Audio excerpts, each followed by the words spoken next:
What's up, everybody? Welcome to another episode of the Plaid podcast. Today, I'm joined by Matty Ice. I'm Tegan.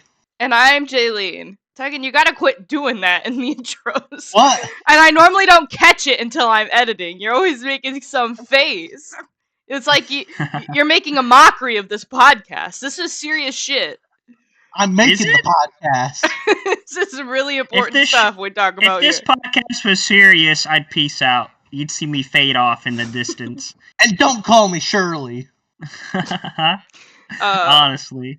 That's a really good movie quote, which brings us to the theme of the episode. Today we're talking about our favorite movies. We've been doing lists in the past where we did our favorite songs, our favorite Christmas songs.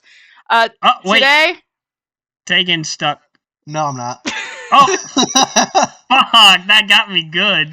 I'm pretty sure he's just making a face, but I never know with your internet. We don't need him. Dude. Cut him out. You don't live. But today we're doing another top 10 list. We are doing our top 10 favorite movies of all time.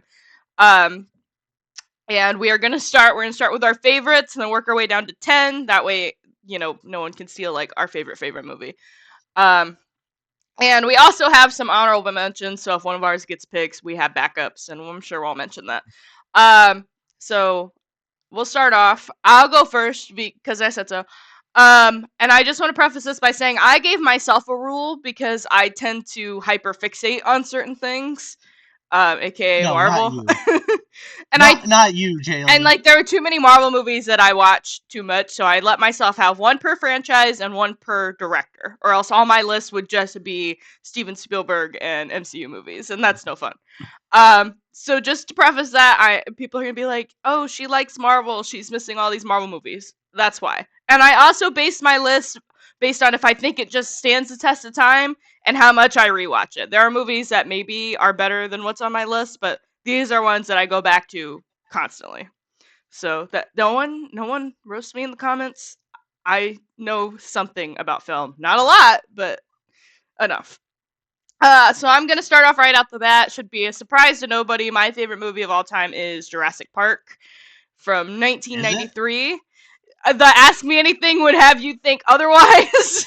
It seems like I know nothing about that franchise. She read the book too, so it really is her favorite. I've read both books and I have the whole DVD collection, and Jurassic Park, like the first disc that comes with it, I'm surprised it still runs because I've run that DVD through the fucking ringer. And I don't even watch DVDs like that anymore. But no, director, famously Steven Spielberg, scored by John Williams. Some of my favorite cast of all time: Sam Neill, Laura Dern, Jeff Goldblum, Richard Attenborough, B.D. Wong, and then of course Samuel L. Jackson, just to name a few. This movie is so good, and I will say this is one that I don't like. And watch the Ask Me Anything, this will prove it. I don't like hyperfixate on the world too much. I will put it on, I let myself enjoy it, and I'm like, I'm good for like 2 months before I rewatch it again. Yeah, it's perfect. I don't think they needed to do all that. They could have stopped at 1. I do like Jurassic Park 3. That movie's fun. The Jurassic World movies, we don't need to do all that. But the first one's perfect. It really holds up well. Yeah, it's amazing how well it still holds up. Even the CGI effects when the raptors are in the kitchen area. Oh my god, yeah. It's still a little muddy, but for being 30 plus years old now, it's crazy how well, especially the animatronics, it's just... And it's like, it's menacing. Amazing. Like, in the new movies, you don't feel scared of the dinosaurs, not really, but like in Jurassic Park, it's like, the T-Rex is scary. Like, oh yeah. I don't want to come face to face with that bitch. No, thank you. It's a great movie. It's one that I truly just like can let myself have fun watching this movie, which I think you'll find out that I don't have a lot of those on my list. I'm a big crier doing movies. It's nice to have one that I could just put on and enjoy. It gets a little rough from here. I'm just gonna say that with my list. All right, who's next? Awesome. Am I going next? Yeah, I think we normally do me, you, Tegan. All right. So I'm going to start off with my number one favorite movie, and that is a movie called A Cure for Wellness, which came out Ooh. in 2017. And it was a turning point for me because this was the first movie that I went to the theater by myself to watch. And that's when I kind of figured out, hey, you know what? It's pretty fun just going to the theater on your own. But so A Cure for Wellness is a psychological horror film. Um, Basically, the protagonist is dispatched to a wellness center in the Swiss Alps to bring back his firm's missing CEO.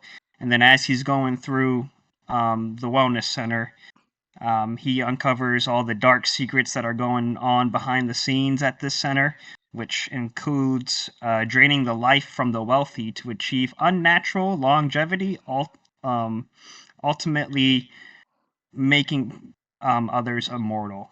And there's a lot of just weird shit that happens in the movie. It felt like a fever dream watching it, and I loved every moment of it. I've not seen it, but I also don't do horror movies, so maybe I'll check it out. So I really like that movie, and it psychological horror to the core. Like I haven't seen a said psychological horror movie that comes even close to that one.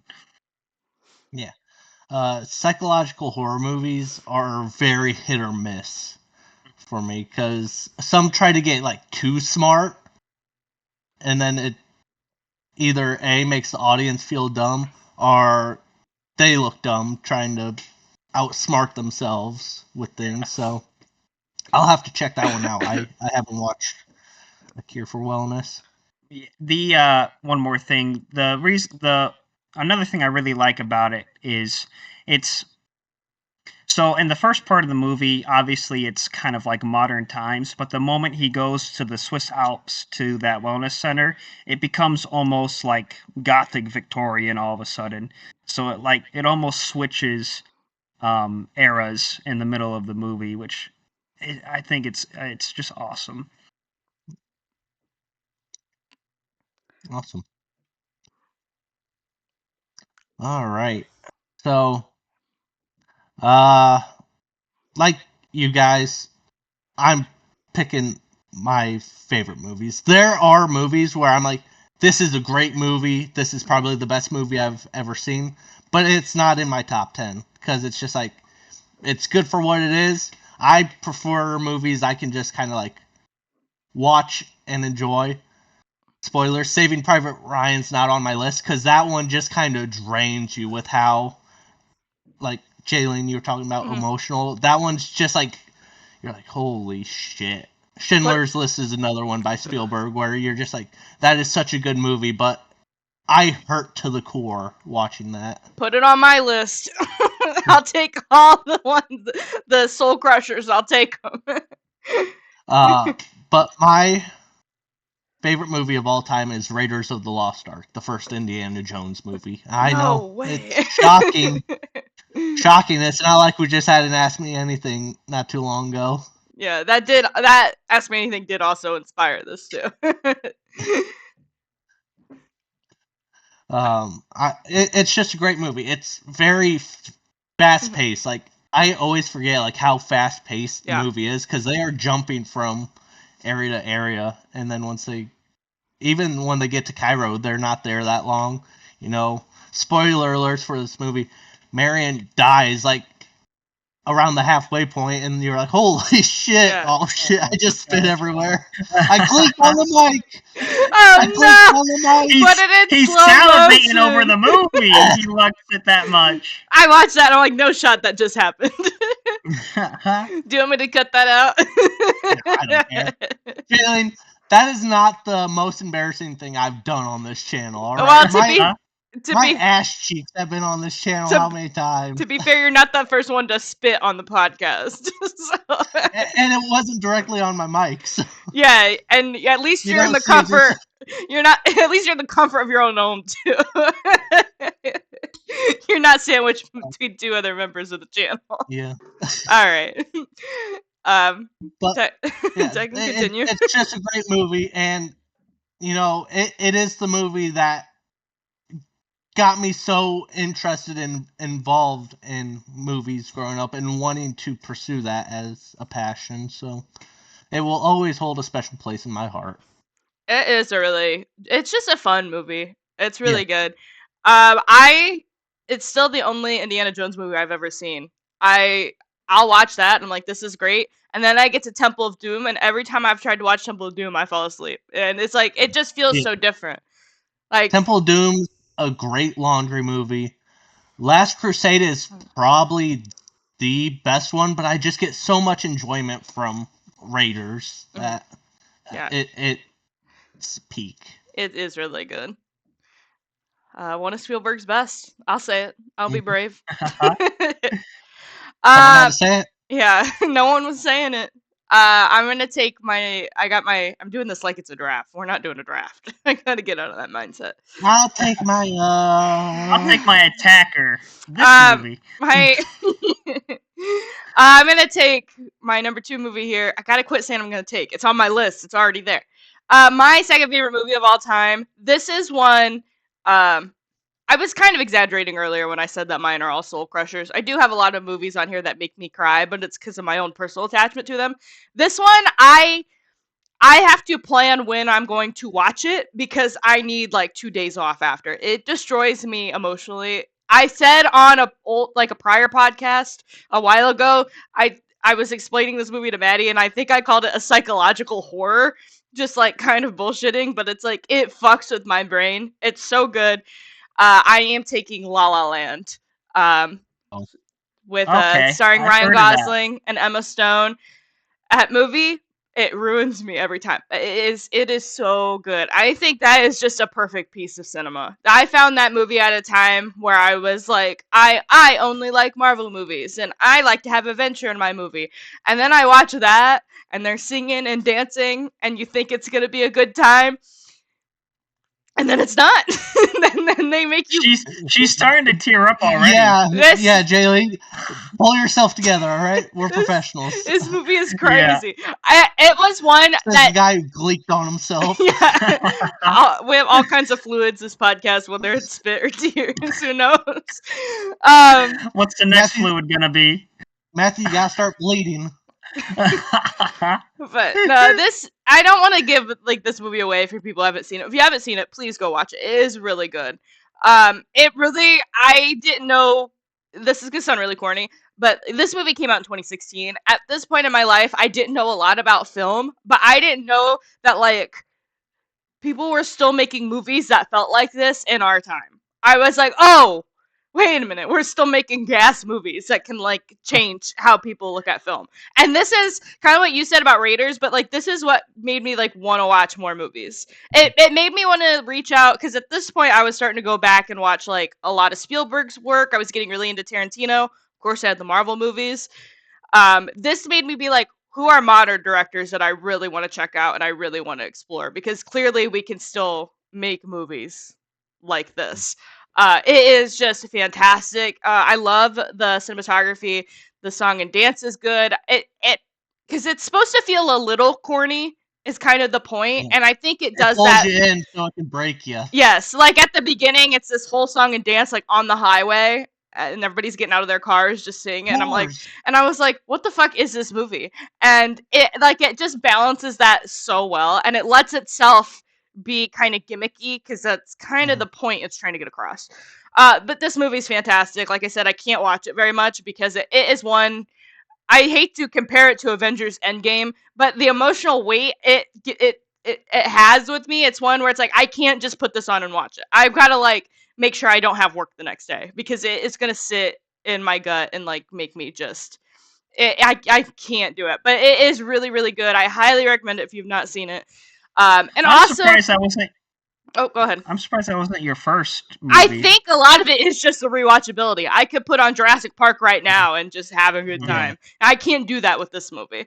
I will say too, I already really liked Ryan Gosling. Just I thought he was a very attractive person at this point. This is when I was like, oh, he's actually also like a really good actor. And not that I thought he was bad, but I'm like, he's got range. And this was the first movie that really introduced me to Emma Stone, and I love her work. So that is worth mentioning also. Also, the soundtrack's really good. I probably listen to the soundtrack more than I watch this movie because, and just the soundtrack alone gets me sad. But not like the movie. So I'll get off my high horse about La La Land. It is really, really good, and highly recommend if you've not seen it. All right. So my second favorite movie is gonna be the first Pirates of the Caribbean movie, Pirates of the Caribbean: The Black Pearl. Now, I remember seeing this in theaters when I was real little. It was with my family, and I was like, you saw Jack Sparrow just high up on the roost of his ship, and it's like, oh, he's a pirate, cool. And then the camera slowly pans out, and it's his ship sinking all the way down until he gets to the dock. And right before the bird's nest goes under, he steps on the dock, and I'm like, now wait a minute, and I think I fell in love with Johnny Depp's character at that moment right there, because he's very roguish and very funny and doesn't take a lot of stuff seriously, but when he does have to take something seriously, he's the greatest pirate that ever was. And I love the Pirates of the Caribbean movies so much. They're good. Yeah, especially Black Pearl. That movie really set up expectations because it was based on a Disney ride, so they didn't have a whole lot to go off. I mean, it's just kind of pirates, so to really flesh that out and make it something that's lasts this long. And then I don't know if you'll have any of the sequels on there, but going back to like how Jurassic Park has stood the test of time, Davy Jones, and the work they did on him to make him look so lifelike. There's definitely a lot of care that goes into the Pirates movies, so good pick, Maddie. I've only seen, what is it, like Dead Man Tells No Tales or whatever. The one with Paul McCartney. The one with Paul McCartney's the only one I saw. Yeah. I remember from the Reddit. Yeah. But I will say they always look really, I don't want to say aesthetically pleasing, but like they do look really nice. And the soundtracks are gas. I listen to the soundtracks quite a bit for someone who's not seen the movies. Kidding me? Gosh. I do need to just sit down and watch all the Pirates movies. The soundtrack is one of those few times where it's like, if you play it louder, it sounds better. Oh, yeah. Oh, yeah. You just blare it. We should driving down. I say we need to take a road trip sometime and just blast the Pirates soundtrack the whole way. Why haven't we done that? Wearing Pirates uniforms. Dude, next time we go bar hopping, we should do pirate theme. I'll dress up as pirates. Let's fucking do it. That'd be so fun. I'm driving with a peg leg and an eye patch on, just like, fuck, my vision's all fucked up now. Sir, have you been drinking tonight? Oh, it's this damn peg leg. You got 20/20 vision now, Tegan. You should. One eye is basically two. Last time I got my eyes checked, I actually had 20/15, which is better than 20/20. Oh, that's sick. My right eye was 20/15, my left was 20/20. Yeah. LASIK will do that for you. All right. This video is sponsored by LASIK eye surgery. So, yeah. My second favorite movie is Hercules. Oh, shit. I just watched it again recently, and holy shit. I mean, the art style is fantastic. It was during, arguably one of the best periods of Disney animation, the Renaissance era, where they were kind of testing things out. The relationship Hercules has with Phil and Pegasus, and then the relationship between Meg and Hercules is the Uno reverse of what we got so used to for Disney relationships. Mm-hmm. Hercules is the one swooning over the woman, and Meg's kind of the experience I'm not looking for no guys, they just fuck you over. She is such a baddie. She is, and it's a great movie. Again, it's pretty fast paced. It'll kind of go from scene to scene, but it does a great job just investing you in this journey, and it takes a lot of beats from Superman, of someone trying to fit into the world and just doing good. And I'm someone who's in my old age now. It's like, can't we just do good? Hell yeah. I will say Hercules has never been one of my favorite Disney movies. It's good. I like it. Yeah. But like there's other ones I prefer more. But Also, the Muse. They're yeah, amazing. they're awesome. Yeah, I like them a lot. But Go the Distance is one of my favorite Disney songs. Like that one is so good. Kind of like you said, like you just hear him like wanting to do good, like really prove himself. It's just such a great song. And there's a scene in there, like after he's fighting all these monsters, after the 0 to hero and all that, he's like, so I can be a god now, I'm so rich and famous and I've done all this stuff. And he's like, Zeus goes, well, that's not what a true hero is. And Hercules is kind of like dumbfounded, like, what am I doing this for? Yeah. Like, it's like, well, you'll know it when the opportunity really comes on what you should be doing. Yeah. I thought I need to rewatch Hercules. It I is haven't good. seen it in a long time. I have it on Blu-ray now, so Oh shit. Yeah, I come on over. knew that one was gonna show up, but I didn't expect it to be number 2. I figured top 5 for sure. Oh, I think originally it was number 3, but just watching it again and then remembering like as a child, because I was 2 years old when this came out, and my parents tell a story that I was so into it that I went to the movie theater with like a Hercules shirt on and all that, even though I never saw the movie. So it's like Tegan saw the poster and he knew. He goes, "That one's gonna be for me." I'm 2 years old, like I'm dressing myself. Oh yeah, wait a minute. Mom, Dad, your story's not making sense here, all right? He was a really smart kid. He was dressing himself at 1 years old. I remember we had, I think it was Disney Trivial Pursuit, and it came with a sheet of like movies, and each year had like what movie released in that year. And I've always remembered the fact that Hercules came out in '97 because it was the one where it's like, oh, that's when I was born. So I'm not. I'm not. Well, I know when like some of my favorite Disney movies came out, but I'm not insane and like have the whole timeline memorized. Yeah. But no, good pick. I'm sure there will be more Disney movies to come. Yeah. On our list. Secretly, she does have the timeline memorized. She just doesn't want to show it. I think I have. She has it tattooed. Yeah. I think I have actually, because I've done a full Disney animated rewatch twice now, and I think I have it.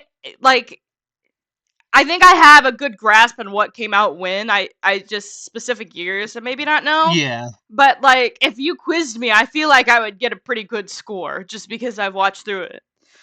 Yeah, like I always forget Beauty and the Beast was a Renaissance movie. It came out in 91, I think, 91, 92. Yeah, because always in my head it should be around the same like timeline as Snow White and Cinderella and all those other. Well, it's like movies. Sleeping Beauty came out in the 50s, and then our next Disney princess wasn't until the 80s with Ariel.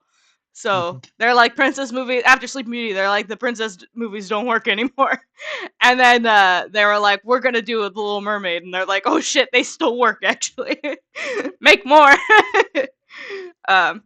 But yeah. Also, my brain is just weird, and I remember things like dates and stuff. Like this is unrelated, but like album release years, I memorize like it's no problem. I went on a date one time and a guy just started giving me albums and I was giving him release years. And he goes, "How are you doing that?" I said, "Well, you're picking albums I like. If you ask me about like when Mariah Carey's second album came out, I can't answer that." But like he was giving me softballs like Abbey Road and The Black Parade. It's like, of course I'm going to get those. They're stuck in my head forever. So I don't know, things like that, and it's something that I really and it didn't work out. He's like, "This girl's crazy." When I knew the timeline of Taylor Swift albums, he was like, "I'm getting the fuck out of here." Red flag. Yeah. But yeah, dates and like timelines of the stuff that I like really hyperfixate on, and I'm not saying like I'm the best at it because I'm sure people memorize it better than me, but I usually for some reason will like it just gets stuck in my brain. So humble brag. All right, my next movie. Number 3 movie. This one was really hard to just pick one movie by this director. This after Spielberg might be my favorite director of all time. I don't think they have a bad movie. This one was also really hard because I was between two movies. Um, I just my third favorite movie of all time is Kill Bill Volume 1. It's hard to have Volume 1 on here and not Volume 2. I didn't want Tarantino to take two spots. I think Volume 1's the better movie. You have the Lucy Liu fight right at the end. The whole, like, you end that movie still not knowing a lot about Beatrix Kiddo. Like, there's still a lot of mystery to be found out in Volume 2, which I think is what makes the movie really interesting. You have her going and picking up her samurai sword. Um, it kind of like you're learning about the character as she's trying to remember, which I really like. It kind of reminds me of like Memento is one of my favorite movies. It didn't make my list.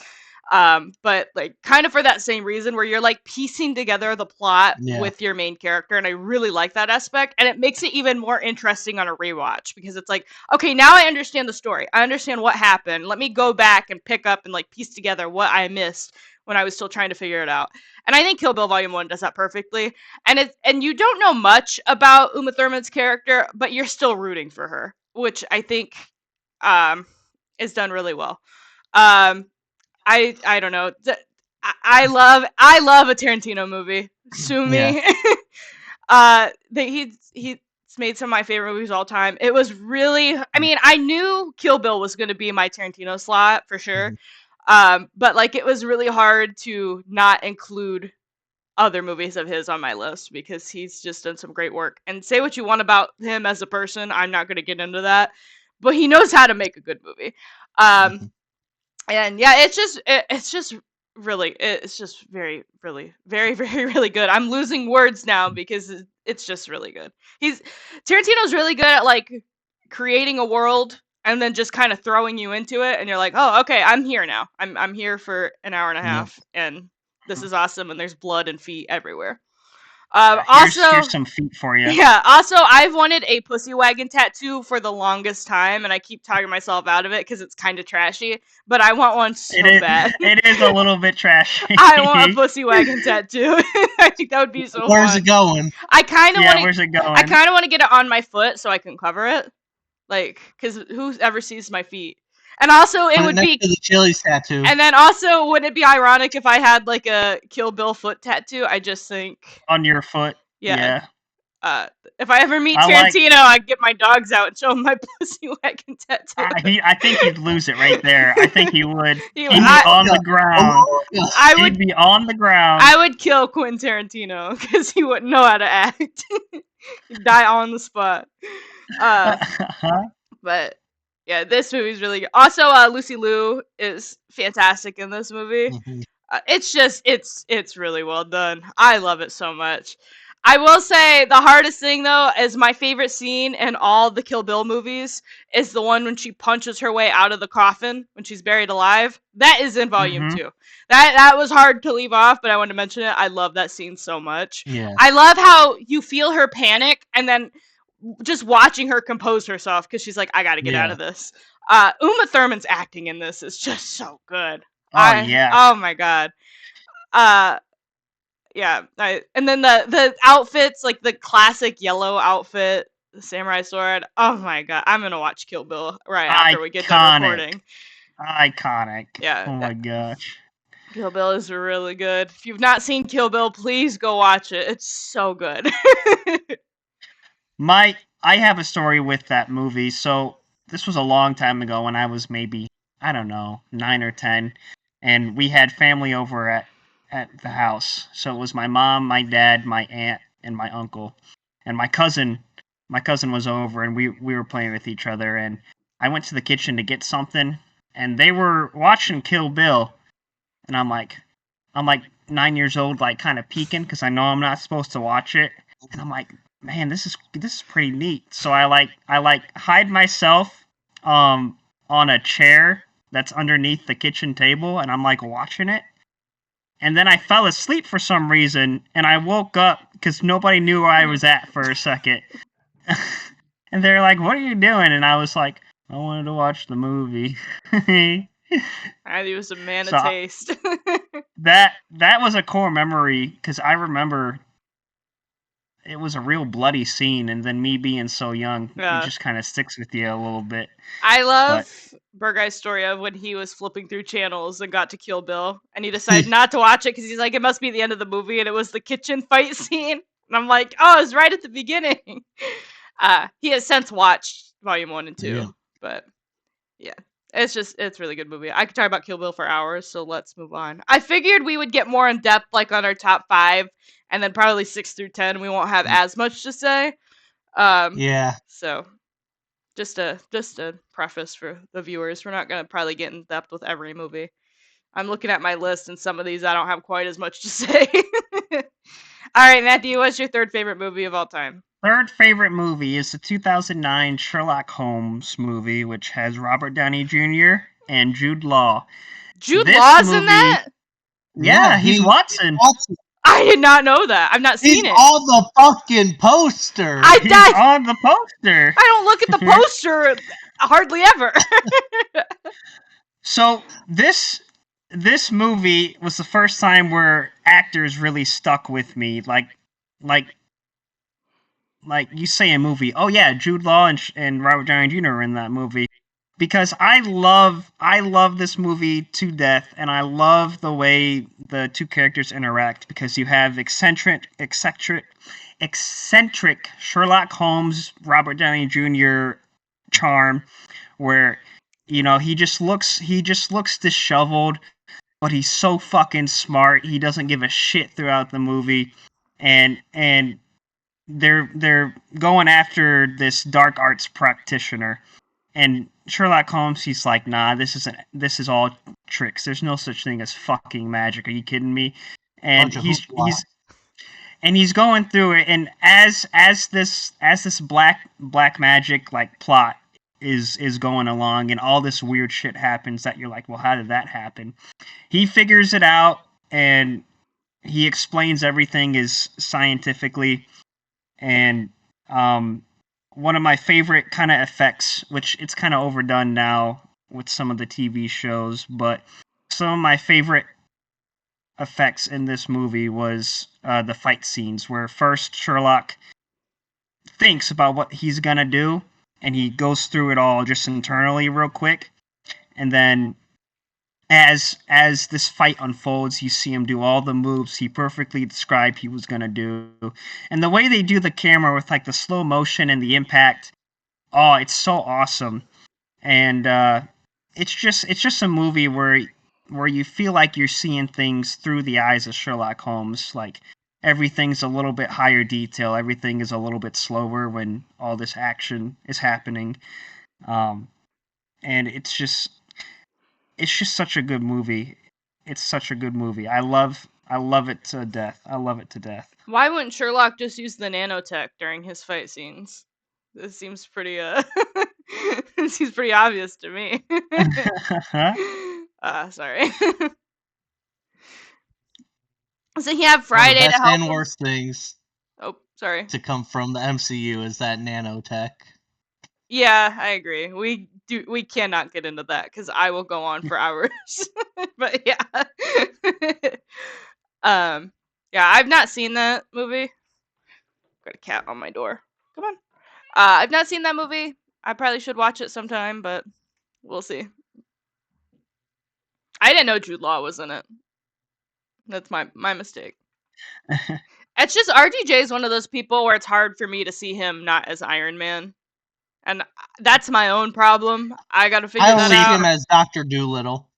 See, for That's me, fair. it's hard for me to not see him as Sherlock, because I was watching the Sherlock TV series with Benedict Cumberbatch. Benedict Cumberbatch, and I'm like, this is good and See, all, but that's not Robert Downey Jr. Benedict is Sherlock to me. If I think Sherlock Holmes, I think of Benedict Cumberbatch. I don't think of RDJ, but that's because I watched some of the series before I even knew RDJ ever played Sherlock. See, I think of Sherlock Holmes in the 22nd Century, the hit cartoon. Oh my god, Tegan. Take us back. That's Jesus. actually, is that the one that was on like Boomerang? Yeah, it was on Okay. like That's actually one valid. of the like stations that would just play cartoons early in the morning. Yeah. Let's do a deep dive on that someday. Yeah, add it to the list of ideas that we'll never get to. Tegan spends 3 hours talking about Ewoks. Yeah. Next week, Tegan will spend 3 hours talking about Sherlock Holmes in the 22nd century. Episode after that, Cyber Chase, baby. Cyber Chase. All right, Tegan, what is your number 4, or I'm sorry, number 3 favorite movie? My Number 4. third favorite movie of all time is The Princess Bride. Ooh, good one. I always forget that movie exists, and it is a It's shame because so it is really good. You know, it's Yeah, be quiet. it's not afraid to get a little silly. Like you have the rodents of unusual size, the whole cup scene where he's explaining why Wesley picked this cup over this cup, and then it's just like, well, I poisoned both. I built up an immunity, but Yeah, it didn't matter. it's this whole like thing, you know. And then Inconceivable. towards the end when Wesley's laying in the bed and it's getting ready for the fight with Humperdinck, and he's just like in Humperdinck's head, and he's like, "All right, I'm out of here." And Wesley's like, "Well, I'm paralyzed, so I can't move."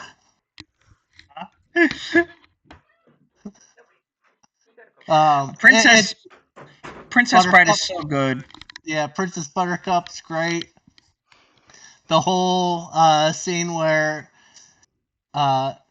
Inigo and Fennec are trying to help Wesley get his like soul back from the doctors. Oh, it's just a fun movie. It is. You know, the first time I saw that was actually in school. Me too. They played it It for was a movie. Yeah. I think And- I watched it in an English class. We watched it just Yeah. for like it was like end of year, like Christmas time, like movie Yeah. day. And I was Yeah, like, and me being like 9 years old, you know, into Spider-Man, I'm like, I don't want to watch this girly movie. And then you got the scene of Wesley climbing up the cliff, and then Yeah. they have that sword fight with all that good banter, and I'm like, okay, now wait a minute, wait a minute. And in my opinion, this is like a great movie just to kind of gauge someone, because I've told this story before. An ex of mine, after we got done watching it, she was like, it was all right, you know, nothing crazy.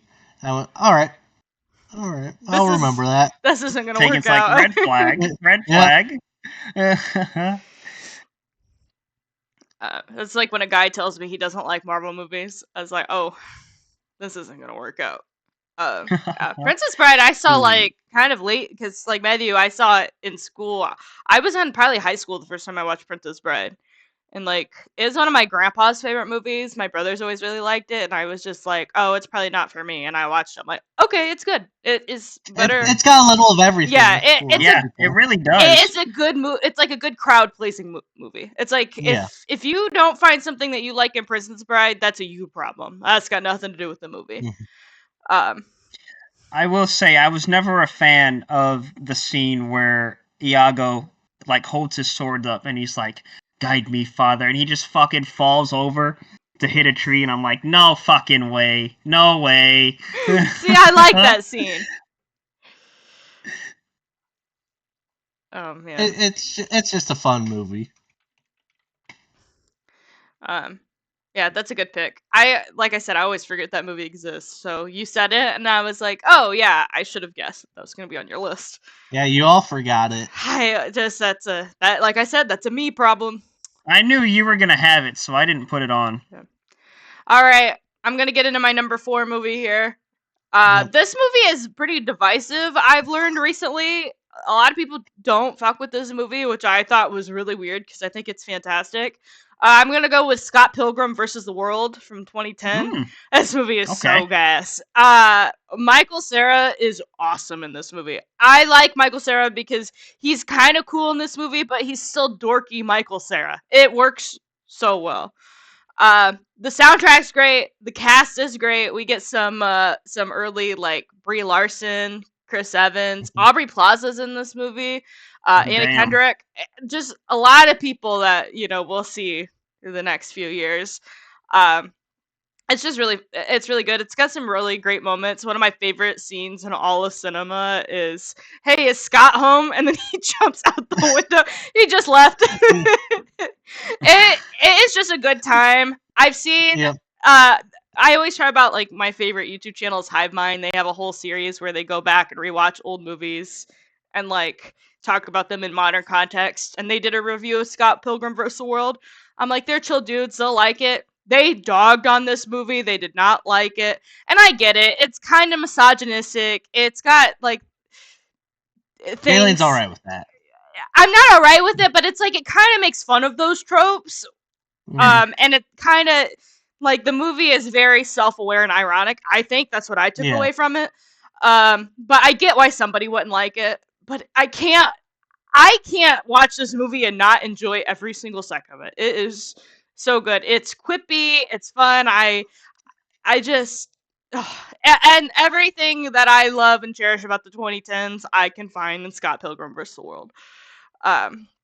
It's just really good. And I love Michael Cera. He is one of my favorite actors. He fills this niche of like dorky but lovable character that like he kind of just owns that niche like in modern films. You might see him pop up again on my list. But yeah, that's really good. Also, Edgar Wright is one of my favorite directors. So I don't want to spoil anybody else's list, but 2 movies that I didn't include because Scott Pilgrim is here is Shaun of the Dead and Baby Driver, because those are also Edgar Wright. But this is his best for me. Like, it is just so fun. It's a fun time. I can constantly rewatch it and not get sick of it. Yep. Just really great. Really great, really fun. Right. Number 4 movie for me, it's gonna be Wonka. It's gonna be Wonka. It's gonna be me. I saw this movie. I can't remember. It's 3 or 4 times in theaters, but I went back multiple times just to rewatch it. And me growing up with the original Wonka with Gene Wilder, I really like that first one. Johnny Depp one is a little weird, but I don't understand why they didn't make the older movies like Wonka, because in Wonka he's almost supernatural with his knowledge of chocolates and the gadgets he has. It's almost like a little bit of magic is just him. It's just Wonka, and that's kind of how I view it watching the older stuff too, but it doesn't do nearly a good enough job to show that like it did in Wonka with the flying chocolates and how he came across the Oompa Loompas. It doesn't have that sort of magical detail that I wish the other 2 movies had. It feels like it just makes my inner child happy when I watch it. Are you gonna mention the soundtrack? Because the soundtrack is gas. The soundtrack is amazing. It is really good. I didn't know Timmy could sing until I watched Wonka. And then I'm like, this guy's gonna be Bob Dylan? What? Yeah, I really did like Wonka. That's a good pick. Pretty high, but I respect it. It's good. It's fun. Yeah, I will say this about Wonka. You can't take it too seriously. You gotta let it just kind of be its own little thing. If you take it too seriously, you're not gonna like it.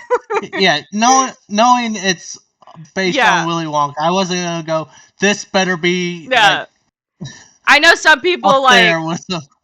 Some people I know It's too were whimsical. some people like really dogged on it for like how kind of corny it is at time. I'm like, well, it is a movie about Willy Wonka. It's gonna be a little Yeah. corny. Like, I'm sorry, that's just the territory. Uh, Well, not only that, like it gets into how he gets some of his ingredients. yeah. There's a giraffe chocolate he makes where he says it's milked from this special giraffe in this faraway land. It's like I want to see that land. Like Yeah. like let me see where you get this Tell stuff. me the Wonka. giraffe being milked. Yeah, Well, I guess. they kind of do. They do milk the Oh, giraffe in that God. movie. Him and Noodle Yeah. Oh, God. they break into the zoo. You gotta watch it, man. Also, another movie, it made me cry. I did cry when I saw that in theaters. The scene when he eats the Well, chocolate at the end and the music plays. Oh my god. Jaylene, I know my next pick won't make you cry. And I also kind of cheated for this one. Oh no. My number 4 is the Lord of the Rings trilogy. And I will argue this. We can't take a trilogy. I only watch them back to back to back. Well, if I never anything- just watch one. If anything, then my number 7 deserves to be a trilogy. If we're going by that logic, I'm gonna argue that when we get to my number 7 pick.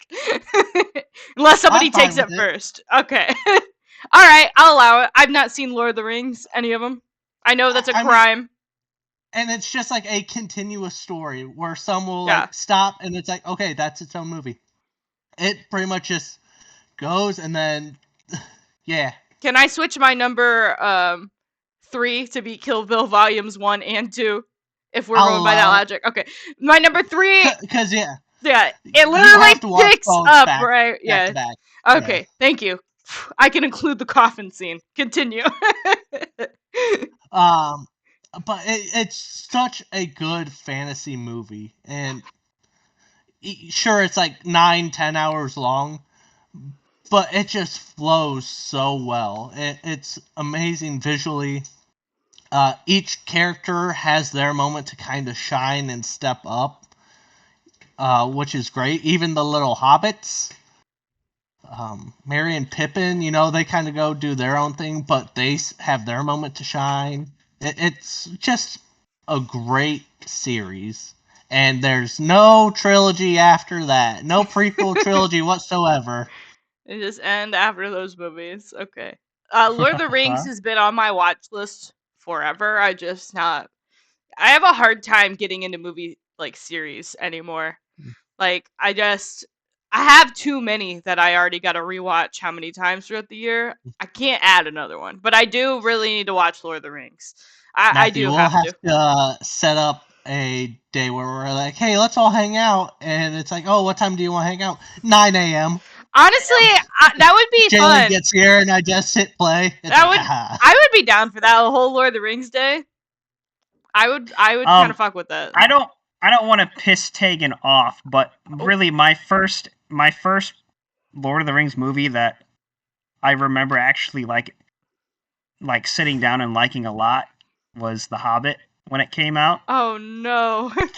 The original trilogy came out when I was still a kid, and I watched them, but I was never really into them. And then as I got a little bit older, I kind of realized how much I enjoyed like medieval like fantasy shit, and I still can't get over the singing scene in The Hobbit. That moment right there just made The Hobbit my favorite Lord of the Rings movie. And here's what I'll say about the Hobbit trilogy. It kind of had to do the reverse of Lord of the Ring and pretty much any book series to where, you have to condense stuff down to make it a 90-minute, 2-hour long movie. In this case, 2.5, 3 hours long. The Hobbit did the opposite, where they took the smallest book and extended it to 3 movies. So it's like, well, let's just add this. Let's extend this portion here a bit. It's like, oh, all right. I think if they condensed it to like 2 movies, it would have been better. But what can you do? I forget which one it was, but it's the one where the Dwarf King is getting corrupted by that gem. Mm-hmm. Which one is that? Oh, is that the Seven Armies? I think I can't so. remember. I've seen the Hobbit movies one time each. Right. But I remember slowly seeing that Dwarven King just kind of go mad from this gem that he's having in his little thing, and it freaked me out a little bit as a kid. So that kind of left a lasting impression on me. Yeah, I gotta watch Lord of the Rings movies. I probably won't watch the Hobbit movies. Eventually I'll watch Lord of the Rings. It might take me 10 years, but we'll see what happens. I'm gonna go into my number 5. Let's have. Oh. Ooh, I just thought. Let's have a day, because I have some like cookbooks based on like D&D recipes. Let's have a medieval I day. see where you're going. Yeah, I see where you're going. I actually fuck with that heavy. Yeah, I'll find some let's medieval. have some like meads and stuff I'll have like some that. medieval cocktails. Yeah. We gotta get the pickles. I keep seeing the pickle stalls at the Ren fairs. You gotta have the big pickles. Yeah. All right. I'm gonna go into my number 5 movie, so we're not here all day. This will be a surprise to nobody. This is my MCU pick. I'm gonna go with Captain America: Civil War. This is my favorite superhero movie all time. It's really good. I've probably talked about it way, way too much on Plaid Couch. I'm gonna talk about it a little bit more because I love this movie. This was our second MCU movie that was directed by the Russo brothers, and this is when I was like, they're gonna make a good Infinity War and Endgame, and they did. I don't know how I feel about them doing Doomsday, but we'll see. The score is really good, done by Henry Jackman. I believe he also did Winter Soldier, that Uncharted soundtrack 4. as well. Did he really? Mm-hmm. Oh, good for him. Yeah, he did a great soundtrack. This cast is really good. I'm missing a ton of people, but some of my notables from this movie: Chris Evans, Scarlett Johansson, Sebastian Stan, RDJ, Anthony Mackie, Don Cheadle, Jeremy Renner, Chadwick Boseman, Tom Holland, Daniel Bruhl, just to name a few that I thought had really good performances. This movie takes a lot of characters and somehow makes it work. It also does a better job than the Civil War comic of you seeing both sides of an argument, and being like, I get both their points. I just spit on my monitor. This is my spit movie, I guess. It's just really well done. This is like peak MCU to me. I love Infinity War. I love the first Avengers movie, but this is just like the tension, the build up. It's just really well done. The final fight between the airport scene is Lucky, so good. yeah. Oh no, the wide one in the Hydra Lucky and base. Steve, Yeah, when they're going like versus back and Tony. forth. Yeah, that is really good. Yeah, some of the best MCU fight Cap's scenes. trying to ration with Tony that this is my friend, and yeah, so was I. It's so gas. I love the scene at the end when he's like hitting him with his shield, and you think he's gonna hit him in the head, and he hits his arc reactor. It's so symbolic. It's so good when he drops the broken shield. That doesn't belong. It's like, that's so good. There's so many good moments, and it's a really good like build up into how we get the Avengers in Infinity War, which leads to them losing because of everything in this movie. And it's really good at showing what both those characters stand for and what their morals are and what their beliefs in. And I think it's really powerful too, because you could like, you finally see RDJ admit that like he was wrong, or Tony Stark, I guess. Yeah, it's such a good movie. I love they just handle the characters so well. Our first MCU appearance of Spider-Man is in this movie, and like even that's done really well in my opinion. Our first one of Black Panther, just really, really great stuff. Yeah, I love the MCU. I wasn't gonna cloud my list with MCU movies, but that one is my favorite. That is one that I can just put on and enjoy. And I will say, with the introduction of a lot of these characters, it does the smart thing, and each kind of has their little bit of an introduction. But it's not like the first Suicide Squad movie where it's like, oh, let's take 5-10 minutes to introduce you to all these new characters. They're like, here's this person, here's this person. This is what they do. That is all you need to know. That's what I like about. This is what I like about the Russos, which is what makes me feel a little bit better about Doomsday, is they don't assume you're dumb. They're like, Yeah. they're watching a Marvel movie. They probably know who this is. And if they don't, they give you just enough context to where you can still understand the movie and be like, I don't quite know who this person is, but I know enough to where I'm not getting lost. It's like, it gives you just enough of what you need. I thought they did that perfectly with Spider-Man, because it's like, these fuckers already know who Spider-Man is. They already know what happened. Just put him in the goddamn movie. And it's kind of what they did. But again, they give you just enough. So yeah, really good. I really like it. I need to stop, or else I'll talk about this movie all day. All right, number 5, right? Yes. Okay, sorry, we're taking a lot of time with this video. I figured top 5 would be like this, and we'll probably go quicker. So Yeah. just keep that in mind. This is your last big one. You get a big chunk of time to speak about. Yeah, which I'm glad. So number 5 slot for me is the horror comedy 2012 movie Dark Shadows, starring Johnny Depp. This movie I saw when I was in high school, and it cracked me up. And I love the way Johnny Depp portrays Barnabas as the vampire, being woken up in kind of like a modern world almost. And one of my favorite jokes is Carolyn, the daughter of the mother in that movie. She's like, "Are you stoned?" And Barnabas looks at her and he's like, "They tried stoning me, but it never worked." Because it's like, him being a vampire, getting stoned thrown at him. Right. She was talking about him being high and whatnot. But all the women in this cast are hot as fuck. And I'm just going to say it right now. They are so hot, every one of them. And then I saw this movie in high school, and Chloe Grace Moretz, who was Carolyn, yeah, I had a big crush on her in this movie. So I love all the characters in this movie. It's a lot of fun. It's just a fun movie.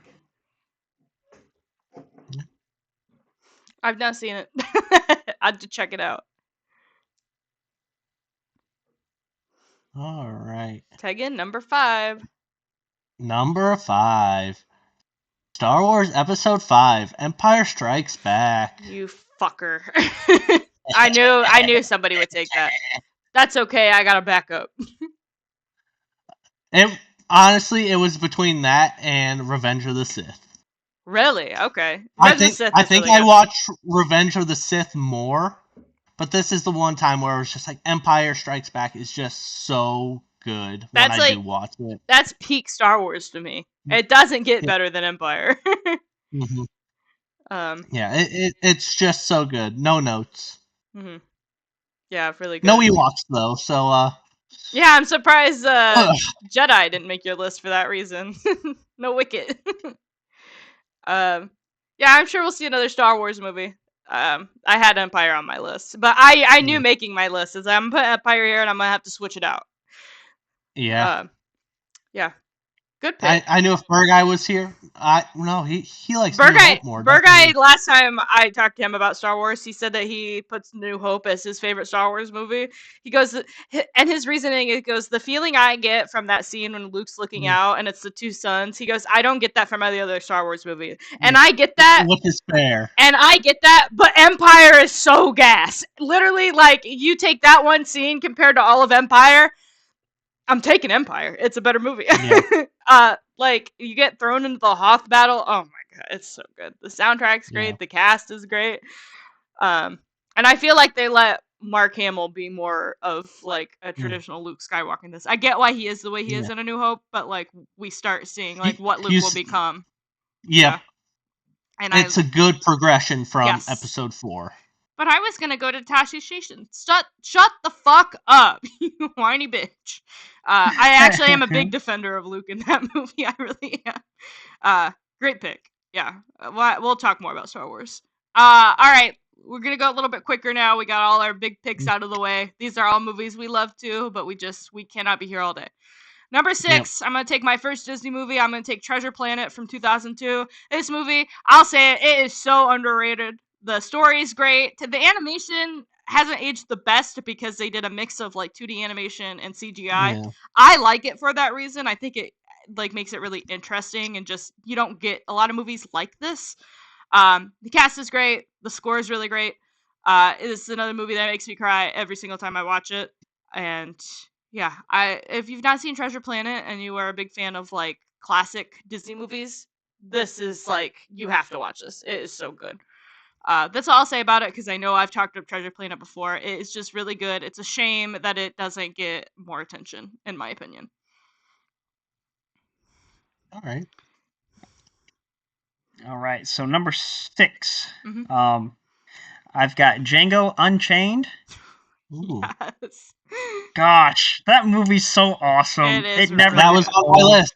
That was on my list. The brutality in it. Mhm. You got Channing Tatum when he hits his hand on the fucking glass and it's Mhm. bleeding all over the place. Oh God! You mean It's Everybody, Leo? so. yeah, Oh, did I say You said Chan? Channing. yeah. Leonardo DiCaprio. You My said bad. that, and I'm like, I didn't know Channing Tatum was in that movie. And then you said the scene. I was like, oh, Leo. Well, I started thinking he got it confused with the Hateful Eight. Oh yeah, Channing Tatum is in that. Yeah, he is, Hateful Eight, right? maybe somewhere on my list. Oh, Uh, I like that movie a but lot too. but yeah, I remember because I saw it first on Netflix, and just the first scene, I think I remember it pretty clear, where it's like Django, he's like in the mountains or something. And he comes across this old cowboy who's like an assassin, and then it's just like a montage of them killing targets. Oh, so good, so good, and it leads up to where he's at, like for the movie to actually take place. So good. Yeah, it is really good. Like I said, you could Mhm. put any Tarantino movie on your list, and I would be like, that's a good pick. Yep. He's got no bad movies. All Yeah. right, Tegan, number 6. My number 6. Jaylene, you said this. Baby Driver. Oh, it's Ooh. so good. It The kills We saw me. soundtrack's that. amazing. We saw that together, didn't we? Yeah, I think so. I went with a group with somebody. That movie is It, it so good. it's just so good. It And it's one of those ones that the music helps tell the story so well. Mm-hmm. mhm. Yeah, that was one that it physically hurt me to not add to my list. But like I said, I give myself one per Based on the director. rules, yep. The rules that I gave myself. But I also kind of figured someone would take Baby Driver. It is Hmm. really good. Um, Also, I watched that movie about the same time that I was getting into Queen, and I had just listened to Sheer Heart Attack for the first time in full, like a week before that movie came out. So Brighton Rock was a song that I had like was new to me. Like I had just heard it for the first time like a week ago, and then hearing it in that movie in that chase scene, I thought I was gonna explode in my theater seat. She got she got a Let's little wet. go. She got a little wet. Yeah, you know what? Maybe. That whole scene, it was just like I could not believe it. I'm like, oh my god, I just discovered how good the song is, and now it's in this like fantastic movie. It's probably one of the reasons why Sheer Heart Attack has become my favorite Queen record. Yeah, really good pick. You just hear Jaylene in theater. Oh my god! Oh, I love Queen. All right, I'm gonna go into my number 7. I did have Empire Strikes Back. I guess I'll change it to A New Hope. Uh, Listen, if I have to take a Star Wars movie, it's between those two. I like Burguy's argument. The feeling that you get from that movie, the scene with Luke, even just like the ending scene, seeing those three, and Hmm. poor Chewie doesn't get his medal, but we won't get into that. um, they're just, it creates, I mean, it creates this just big, beautiful world that we'll continue to Hmm. explore for decades. I like Revenge of the Sith a lot. I thought about putting Rogue One as my backup, but I have to be honest with myself, and like the original trilogy, just there's nothing like it. Um, Hmm. doesn't matter how good of a Star Wars movie you make, it's not gonna emit that same feeling that the original trilogy gives me. So I really have no problem switching out Empire for A New Hope because I do love them both so much. I treasure all those movies, and yeah, I love Mark Hamill, and I wish I could date Luke Skywalker. Let me be Mara Jade. All right, All ready? right, number 8. Number Number 8 for me 7. and 7. Jay. 7. 7. Or yeah, 7. My bad. Um, Jaylene, you saw this movie with me and you liked it, which I was very happy with. But it's from 2018, a horror action film called Overlord. Fuck, I do not remember what happened in that movie. Oh shit! Zombies, Nazis. I like kind of remember it vaguely, but like I would have to rewatch it. I didn't really know what I was getting into with this movie, but I remember the opening where it's the American troops dropping into D-Day, and this entire squad they do a really good job showing the camaraderie between this squad. And I kid you not even 10 minutes in the movie, like 5 of them die just trying to get to their area. And it's I almost cried at the like not even half an hour into the movie. I was so distraught, but it stuck with me. And then as the movie goes on, you start seeing these weird experiments the Nazis were doing, like turning like this monstrous experiment that was going on. And I love Overlord. I've got it on DVD. I've said that before. I know I have, but I know exactly where it's at upstairs right now. I could pull it out anytime to watch it. Man, he's ready to go. Yep. I have to rewatch it. Alright. I'm sure I liked it. I just don't remember it well enough. All right, Tegan, Alright. number 7. My number 7, Interstellar. Oh, Burguy was here, he'd start crying. Sorry. How you're a bitch, okay? Because that scene is emotional. It's just how Burguy goes about it. The first time we watched that with our mom. No, he talks about it so well, because imagine It is a really good scene. you have all this footage of moments you've missed out on, and you're like, fuck, what am I doing here? I should be with my family. I will say this. 1, Burguy's my You're a big bitch. brother. That's all I'm saying. Burguy's my big brother. I'm allowed to clown on him for crying during a movie. 2, I watched Interstellar before I went to therapy, and I used to not cry during movies, and now that I'm like emotionally stable and in touch with my feelings, I You're cry scared over to- every movie. I feel like Interstellar would break me at this point. It probably wouldn't. It would make me cry now, but There's that at scene, the time, and then when he sees the moment he's leaving from being in the black hole, oh, that he's- is a really good scene. and yelling to stay. Oof, Yeah. God. You know, Chris Nolan is an amazing director, and he's kind of like Tarantino, where any of his movies you can really make an argument. Mhm. And this is the one that's just been. It was so good watching it in theaters, and even at home, it still holds up, which isn't always the case for some space movies. Yeah. I gotta rewatch it. Like I said, I am a little scared now that I am a movie crier. I used to not be. Feel like I would actually bawl watching that movie now. La La Land's especially tough because the first time I watched La La Land was also pre-therapy, and that movie made me sob. So now it's really bad. Now it's bad when I watch that movie. All right, I'm gonna go into number 8 here. Again, will be a surprise to nobody. I'm gonna go with Juno from 2007. I don't know what it is about this movie that has just stuck with me. I love.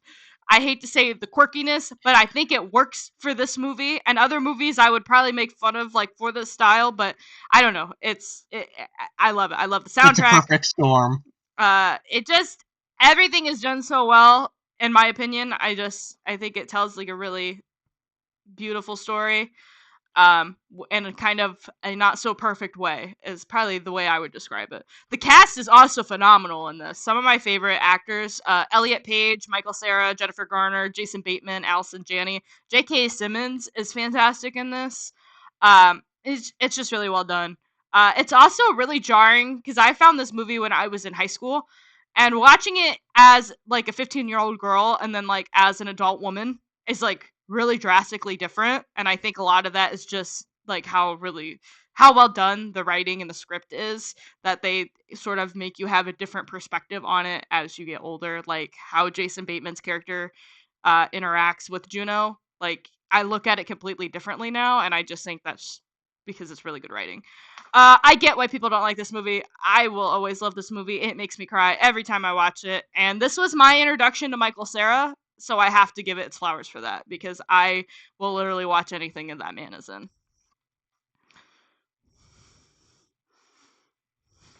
All right. Maddie? All right, my next one is gonna be Maze Runner, the original Maze Runner. God, I love that whole series to death. But Maze Runner is such a fun movie to watch. The whole premise of them being stuck in this maze, and then having to survive just from real limited resources that they get sent every I don't remember, a couple of months.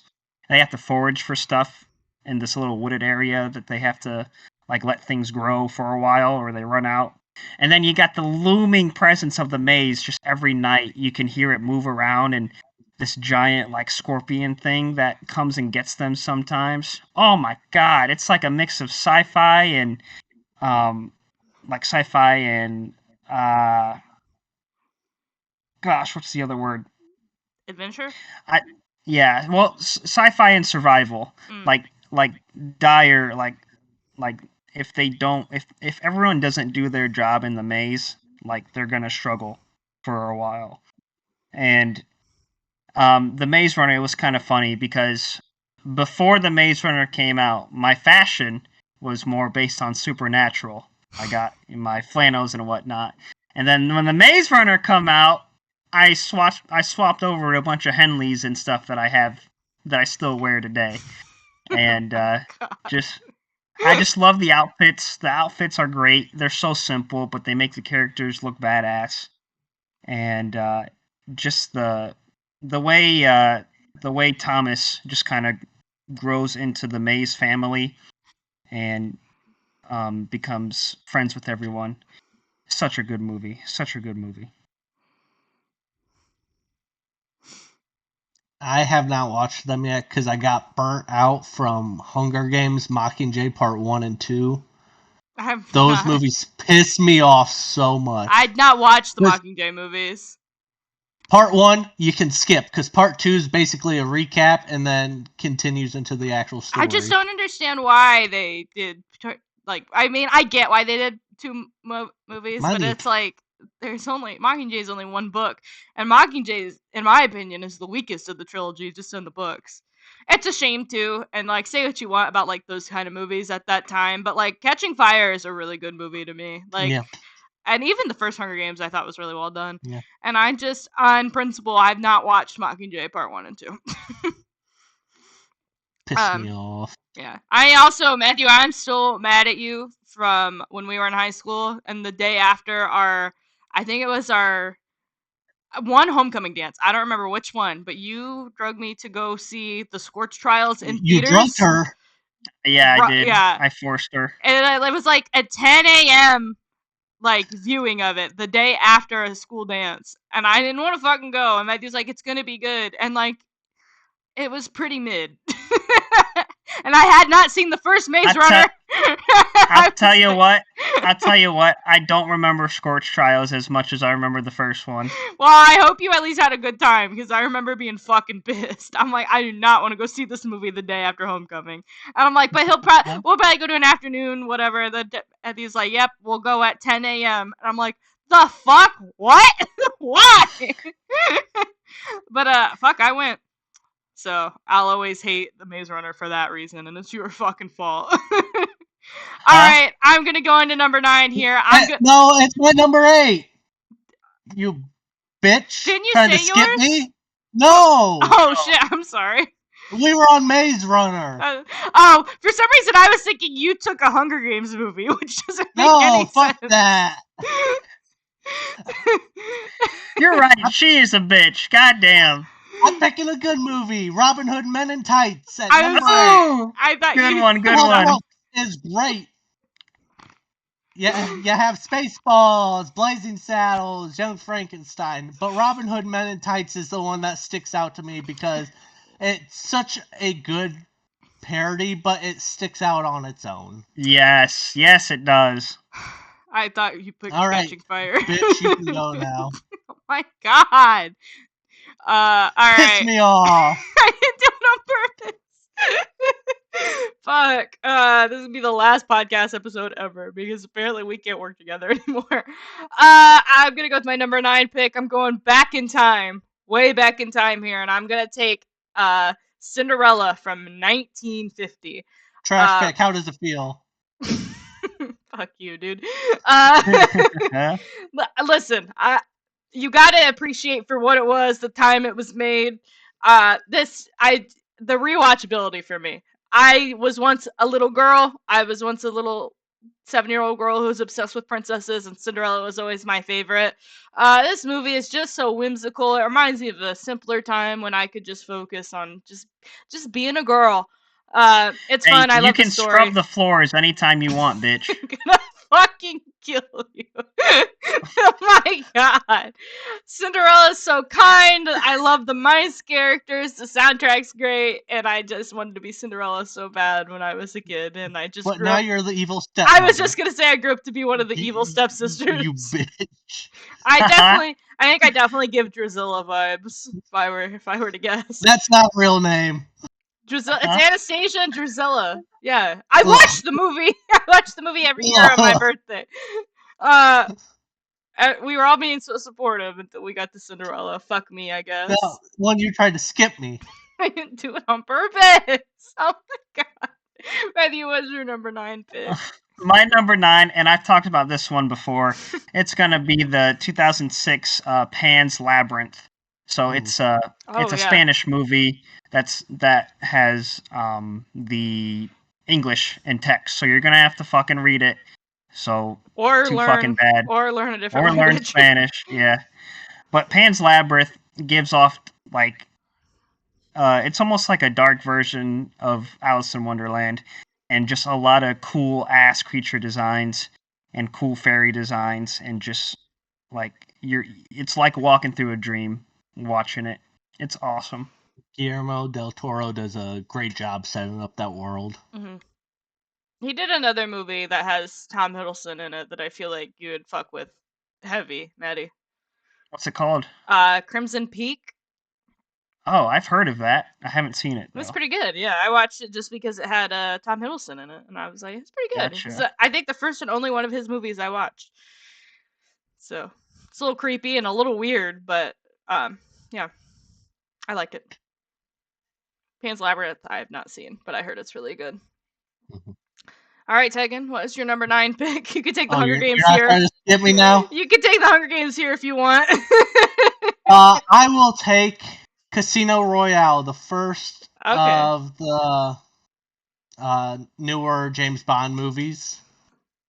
It sets up that universe and has Daniel Craig. He does an amazing job. I know when he first got the role, people were giving him flack because he didn't fit their idea of James Bond, but he quickly shows everyone to go fuck themselves. Mm-hmm. Yeah, I've not seen any of the James Bond movies, so I don't know. We'll have to watch all those too. I keep trying to convince Burguy. Burguy told me I shouldn't watch the old ones. Yeah, Burguy told me not to watch the old ones. They're bad. Yeah, that's what he said. And not like story-wise, just how they treat people. Yeah, women, I heard, they're not nice too. All right. Our last movies. This one, I didn't even care about what other people think about this. I don't care if it's seen as a bad movie or not. This is just one that has stuck with me over the years. Like I said, I just used to be a girl. That's completely like taking over my pick here. And I'm taking Uptown Girls from 2003. I just used to be a girl once, and this movie is just girlhood. Like, it's the best way I can explain it. Brittany Murphy and Dakota Fanning are so good in this movie. R.I.P. Brittany Murphy. I wish we got to see more of her career. One of my favorite scenes in all of film is the teacup scene when Dakota Fanning just keeps going faster and faster, and Brittany Murphy is trying to keep up with her. It's fantastic. It makes up for the rest of the movie, in some people's opinions, being mid or bad. I don't care. This movie is just pure enjoyment and nostalgia for me. The soundtrack's really good. Put the fucking soundtrack on Spotify, please, please, please, please, please. It is so good. Yeah, I love the scene when she's surrounded by candy and the guy's like feeding her Pez out of a Pez dispenser. I'm like, that's what I want in my romance. I want some guy to like seductively feed me Pez. There's so many like little details in this movie that have just stuck with me. Such a shit candy. The sad thing is he does her dirty too. He's not a good guy. I I love Pez. Fuck you. I gotta. But are you picking Pez if? Are you like, that's the one I want? Dude, I just got a new Pez thing for Christmas. It's an Iron Man one. I'm gonna have some Pez after this video. It's just We're gonna have some chocolate. Talking about Wonka. I thought we were gonna go somewhere else with that. This movie is just really good, in my opinion. I get why people don't like it. Like I said, it's really nostalgic for me. And it makes me proud to be a woman who grew up in the 2000s. And R.I.P. Brittany Murphy, I miss you a lot.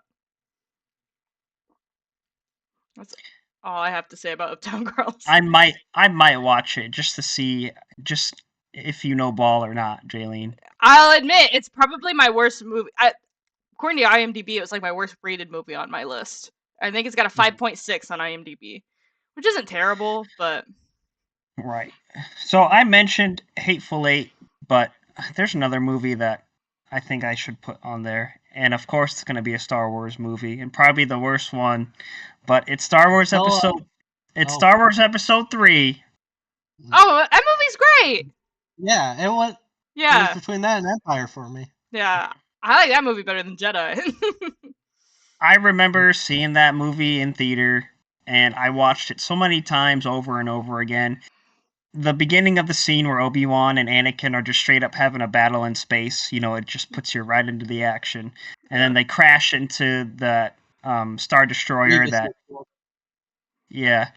And the fight with Count Dooku is the best fight, I think, in any Star Wars. Between Obi-Wan and Anakin, and then old-ass Count Dooku just countering two people at once. Oh my gosh! I saw a TikTok recently. It was like, when Luke got his arm chopped off, he screamed. When Anakin got his arm chopped off, he screamed. You know who didn't scream? And it shows Dooku getting his hands cut off, and he's just like, oh. And the comments were so funny because he's also in Lord of the Rings. And Peter Jackson was like, so when this person gets stabbed, they're gonna like scream. And Christopher Lee is the inspiration for James Bond. He was a Secret Service for the British military. He's like, Peter, they wouldn't scream. They wouldn't have the reaction time to do that. They would just, because all they would feel is the blade going in them. And Peter Jackson's like, I'm not gonna ask how you know. I'll just take your word. Oh God, that's ooh. But so not only that, but it's the meme. That's where the meme for Obi-Wan comes from, where he jumps on and he goes, "Hello, hello there, hello there," and then you get fucking Anakin's signature like behind the back, like blocking the droideka blasts. Oh my God, so good. What? I just, please don't make fun of me. I just had a realization. Peter Jackson, I think I knew at one point that he was the Lord of the Rings guy. He did the Beatles docuseries on Disney Plus, and you said Peter Jackson. I went, the Beatles guy. Oh my gosh. Yeah, I'm sorry. I didn't realize he did both. That's really cool. I'm sorry. I don't know film. I've got Uptown Girls on my list, and Juno, Cinderella. I guess I'll take us home now with my number 10. Can I guess what yours is gonna be? Yeah. Ooh. You know what? She forgot. Would he have two Spielbergs? I'm gonna go Gremlins. It's got to be Gremlins, right? Ooh, that's a good pick. It was on my it's in my top 20. Okay. My number 10 is A Quiet Place. Oh, I always forget that movie exists. Ooh, that is a good one, though. For me, it's right there with Pan's Labyrinth, because you have to read the subtitles. If a movie can keep you engaged for that long reading subtitles, it's a good fucking movie. And it is one of those, they're signing throughout it all. There's not a whole lot of dialogue that isn't someone screaming. And I was engaged the whole time with it. It's a beautiful family story. And then the climax of it all, when the monsters are on the farm, is just suspenseful, and they had this whole plan, and some parts are going right, some parts are falling apart, so it's just a hodgepodge of stress and trying to make sure everyone's all right. And the kid dies within the first 5 minutes of the movie, and you're like, "Oh, fuck me! This is no punches pulled." That's how you know they're not fucking around. Yeah, that doesn't surprise me. Like I said, that's just a movie I always kind of forget about. I've not seen it. So Maybe good. I'll add it to my. Maybe I'll add it to my list. Maybe one day I'll like it more than Uptown Girls.